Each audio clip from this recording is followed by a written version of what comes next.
Hello, my friend. Today, we delve into a dramatic and often unseen global conflict, the escalating war between humanity's agricultural endeavors and the relentless encroachment of invasive animal species. These are not native creatures living in balance, but biological invaders, often introduced unintentionally by humans, that are now wreaking havoc on ecosystems and economies worldwide. Their impact is staggering, costing the global economy an estimated $1.4 trillion annually. We will explore the stories of four of these formidable adversaries: the destructive wild boar in America, the prolific Asian carp, now known as kopi, choking U.S. waterways, the surprisingly aggressive Burmese python devastating Florida's Everglades, and the silent, deadly feral cat decimating Australia's unique wildlife. This is a tale of unintended consequences and the ongoing battle to regain control. Our first chapter revisits a familiar foe, the wild boar in America. Introduced centuries ago by explorers like Christopher Columbus, their population has exploded to between 6 and 9 million across 39 states. Texas, with roughly 2.6 million, remains the epicenter. These animals are agricultural nightmares.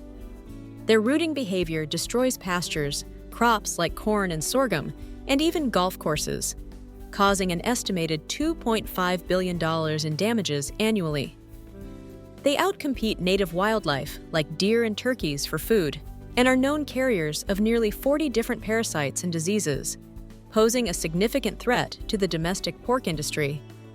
In response, many states, particularly Texas, permit year-round hunting and trapping with no limits.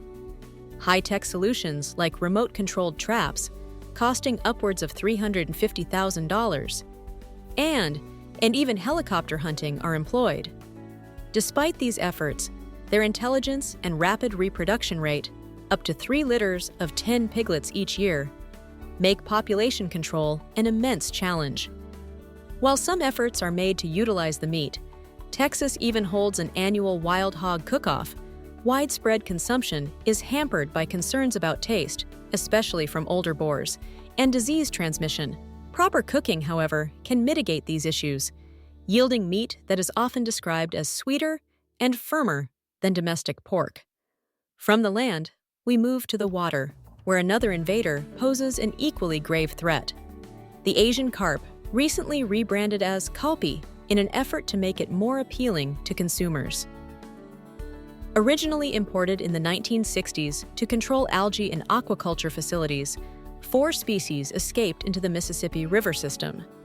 Their impact has been catastrophic.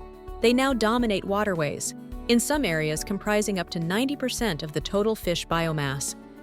These filter-feeding giants consume vast quantities of plankton, the base of the aquatic food web, outcompeting native sport fish like crappie and largemouth bass, and devastating a $7 billion recreational fishing industry.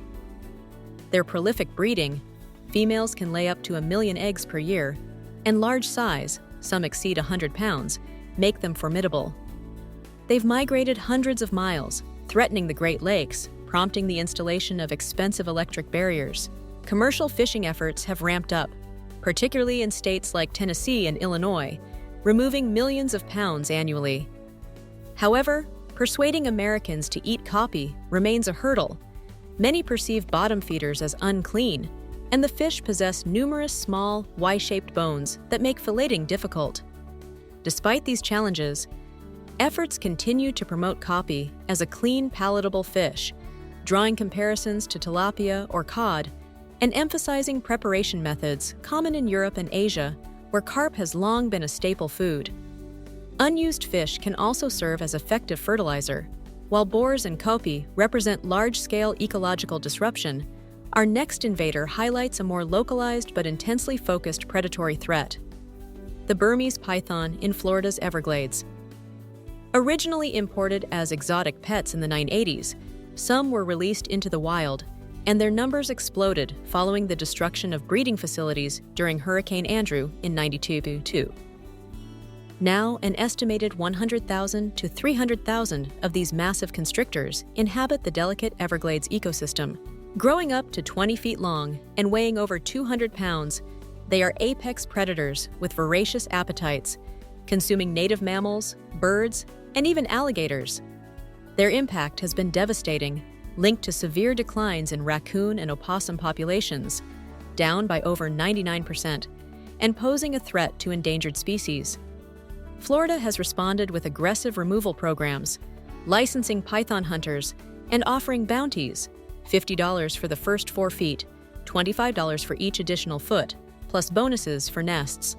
Despite removing over 18,000 pythons since 2000, their cryptic nature and rapid reproduction, females lay 12 to 36 eggs annually, make eradication nearly impossible. Unlike boars or kopi, Burmese pythons are generally unsafe for human consumption. As apex predators, they accumulate dangerously high levels of mercury in their tissues, posing a serious risk to human health, though some experienced hunters occasionally consume tested meat.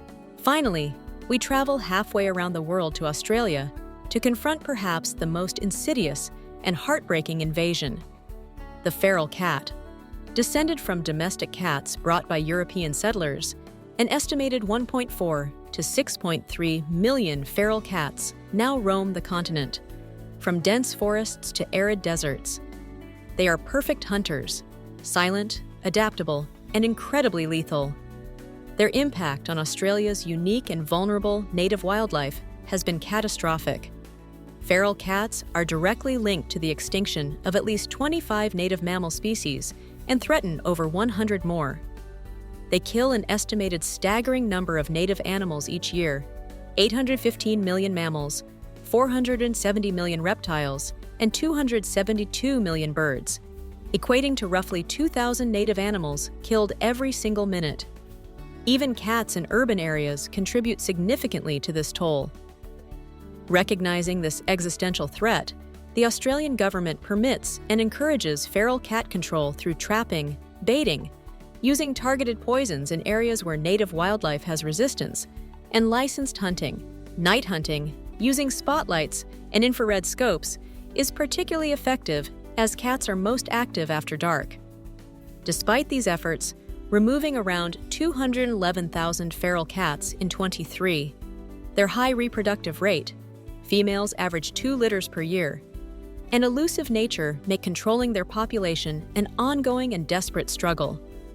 From the rooting boar to the filter-feeding carp, the constricting python, and the silent feline hunter, these stories paint a stark picture of the challenges posed by invasive species. They are ecological and economic disasters born from human actions, demanding costly, complex, and often controversial solutions. The battle against these invaders is a global one, requiring sustained effort, innovative strategies, and a deeper understanding of the delicate balance we so easily disrupt. These intense conflicts between human interests and invasive species are critical issues we are dedicated to exploring. What are your thoughts on the best ways to manage these populations?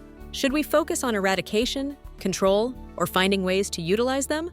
Share your opinions in the comments below. To ensure you never miss another deep dive into the complex world where agriculture, conservation, and invasive species collide, be sure to subscribe to the AGRI 360X channel.